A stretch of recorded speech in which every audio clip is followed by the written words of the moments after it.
आज मी आपल्यासाठी युरिन इन्फेक्शनच्या त्रासापासून घरच्या घरी सुटका करून देणारा अत्यंत साधा सोपा घरगुती आणि नॅचरल उपाय घेऊन आले आहे। यासाठी आपल्याला ओवा लागणार आहे। ओवा घेऊन एका पात्रामध्ये 1 ग्लास भरून पाणी घ्या। यात अर्धा चमचा ओवा टाकायचा आहे, म्हणजेच अजवाईन, व 1 तमालपत्र म्हणजेच तेजपान, हे दोन्ही टाकून मंद आचेवर हे छान उकळवून घ्या।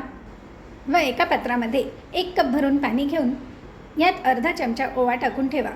हे रात्रभर असे झाकून ठेवा व हे तयार झालेले जे मिश्रण आहे हे गाळून घ्यायचे आहे व कोमट झाले की यामध्ये 2 चमचे मध टाकून ज्या व्यक्तींना त्रास होत आहे अशा व्यक्तींनी हे लगेचच पिऊन घ्यायचे आहे।